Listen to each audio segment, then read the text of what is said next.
When a rock band declines in popularity, it can be a difficult and heartbreaking process for both the band members and their fans. There are several possible reasons for a band's decline, such as changes in musical trends, there could be conflict among the band members, or a lack of inspiration or creativity. As the decline sets in, the band may start to lose their fan base, and their once packed concert halls may echo with the sad silence of change. The band may struggle to release new albums, and their music may no longer receive the same critical acclaim as before. It happened to many rock bands after the grunge invasion, and Skid Row was no different. When Sebastian was fired, it was mistake after mistake, missed opportunities and bad album sales. Too little, too late in an era where they were no longer relevant. And I didn't hold back in my series covering their career. I talked about the good, the bad and the ugly, and saw little hope for the band ever regaining a proper foothold for themselves. But I was about to be proven hilariously wrong. Guys, before we begin, if you want to support the channel and my work, make sure to click like in the video, subscribe to the channel and be sure to leave a comment, as this will help boost the video in the algorithm. Now believe me, I was just like everyone else when I got the news. Skid Row has another new singer? Really? Skid Row has another new singer? Here we go again, I thought. In my opinion, ZP was a good fit for Skid Row. As far as his vocal ability, showmanship and dedication to his craft, he seemingly had the whole package. Out of all the many bands that came to Dublin back when I was a kid, Dragon Force were like the ones I look forward to the most. ZP always blew me away, so when he joined, I genuinely thought he was the way forward for Skid Row. If they weren't going to regain any popularity, they could at least survive doing what they loved with a good vocalist to back them up. And I would have been happy to see a new release with ZP front and centre. But honestly, looking back at the ZP era, they were just circling the drain, and it wasn't anything ZP did wrong. When you really think about it, what did Solinger, Harnell and ZP all have in common? Despite being good singers and amazing in their previous groups, none of them were era defining in a positive way for Skid Row. None of them made their mark quite like Sebastian did. Just like in the movie Rockstar, sadly they all just seemed like singers for hire.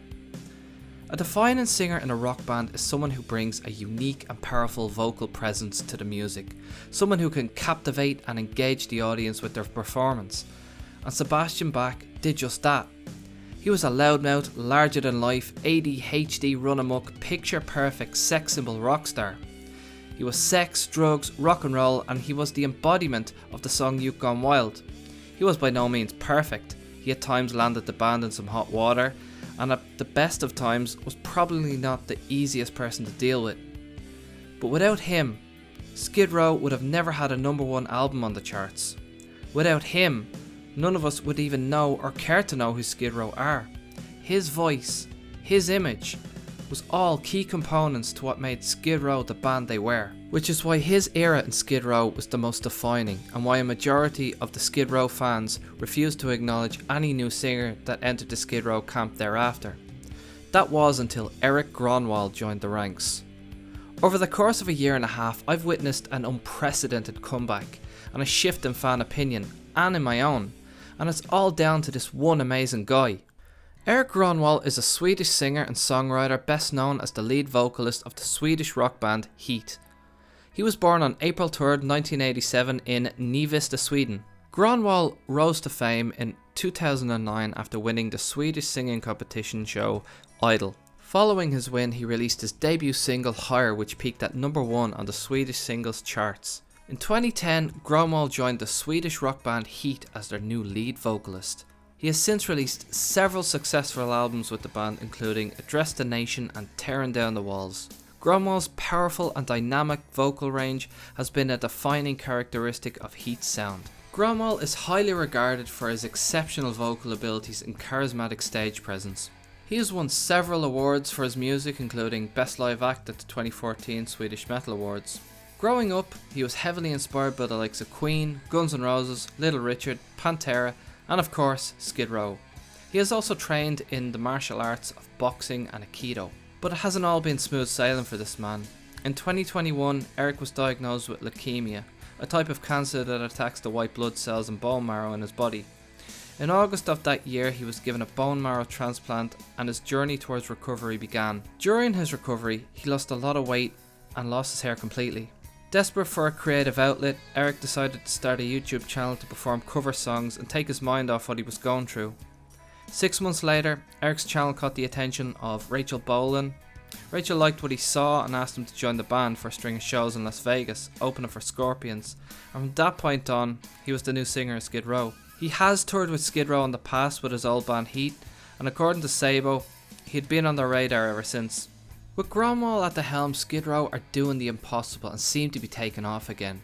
He's managed to win over a lot of the hardcore fans loyal to Sebastian Bach, myself included. They seem to be playing bigger venues and more important events, more so than they've done in decades. They have an energy about them that had seemed to be lost for a very long time.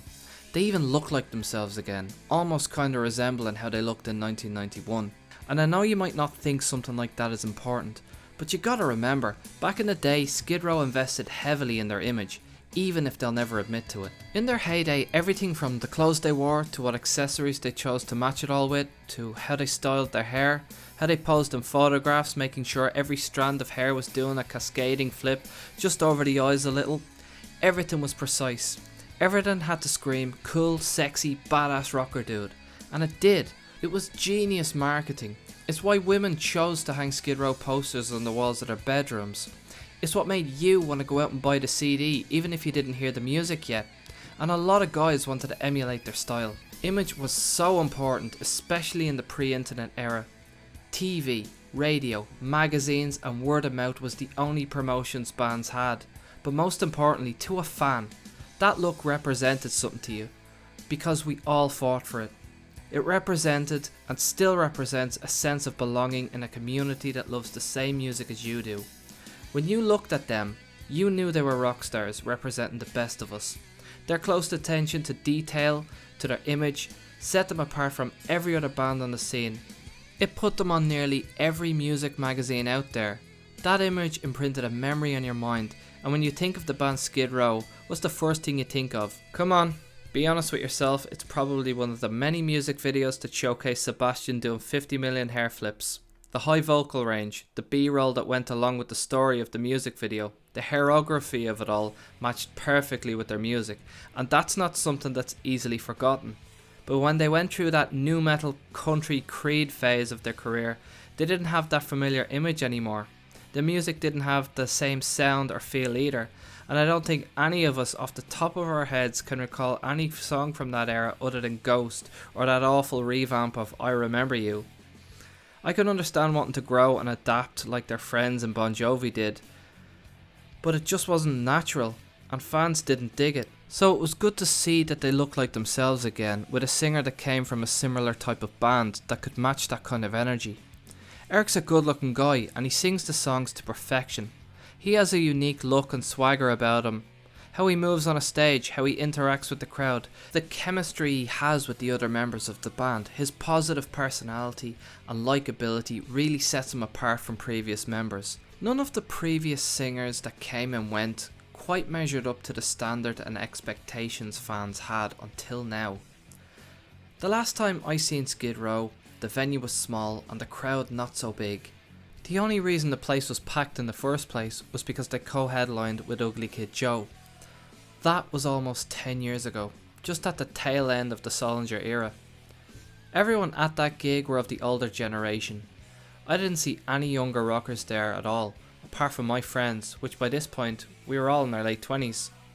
I was impressed by the EPs they had released at the time, as they were far better than the albums they released in the 2000s. It felt like they were finding their footing again, but they still had a long way to go to being anywhere close to the standard of the Sebastian era albums, let alone being as good as or better than Sebastian's current releases at that time.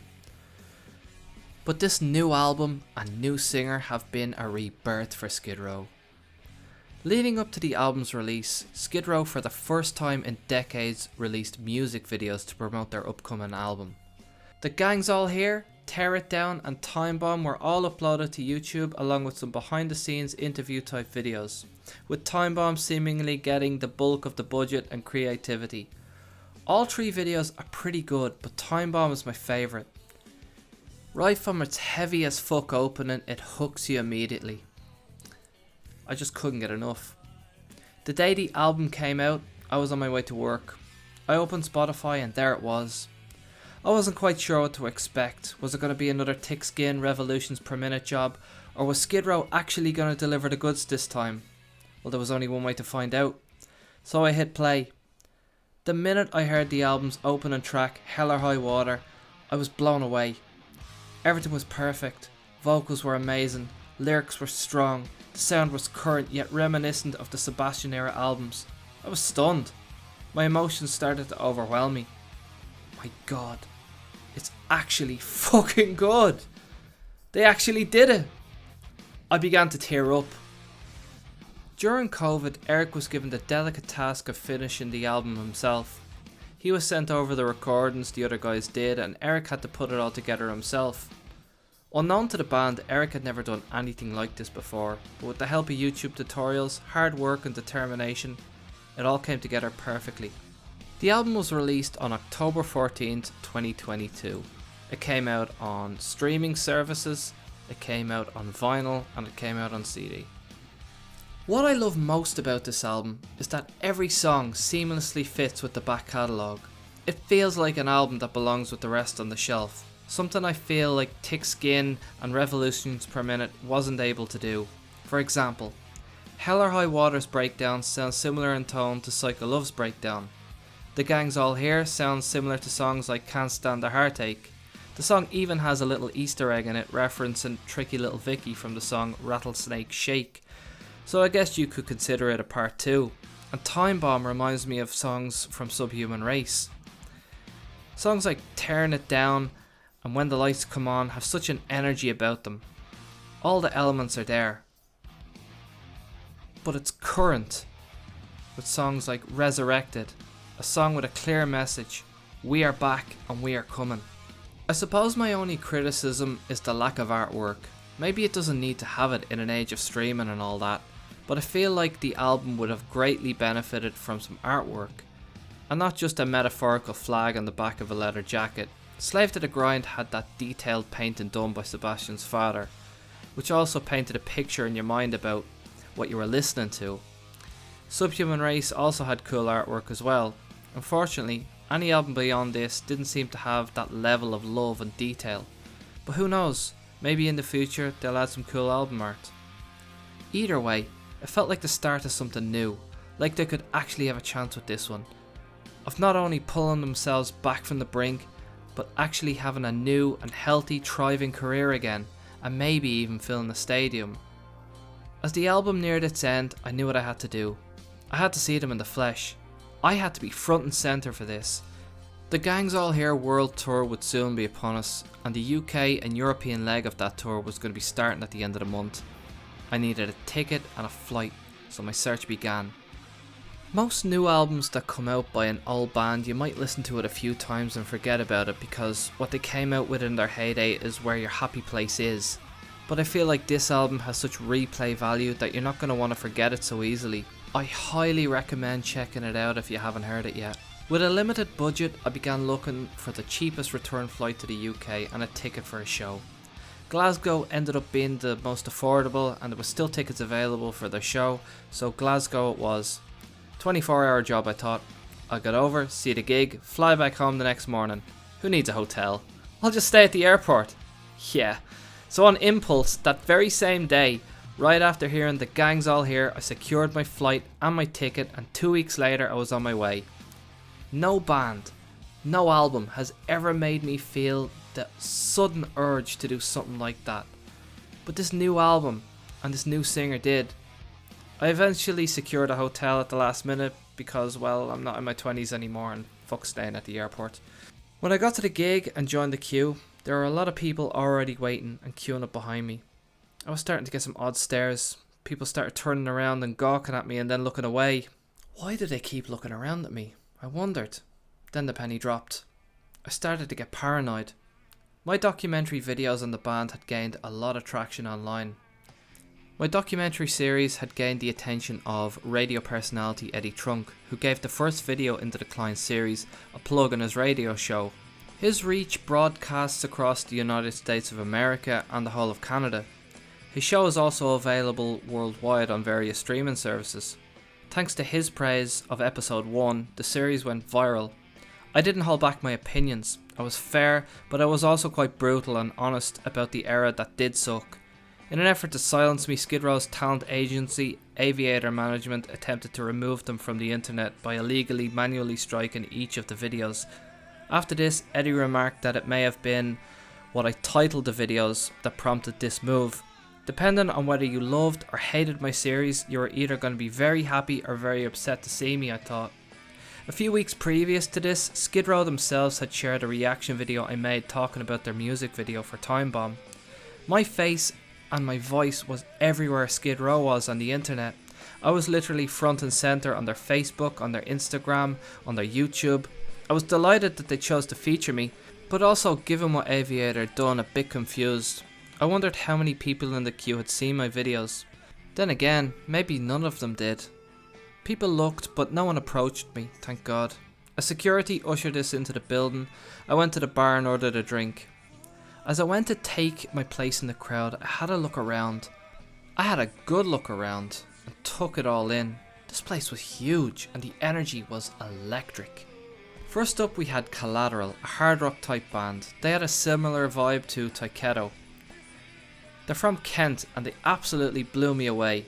Usually openers are crap and they don't even remotely play the same type of music the main event does, but these guys fit in perfectly. I was very impressed and I definitely came away a fan.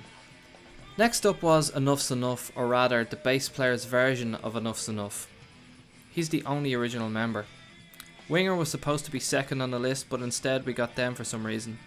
I've been a die-hard fan of this band for a very long time, but honestly, Chip's version just seemed a bit like a parody.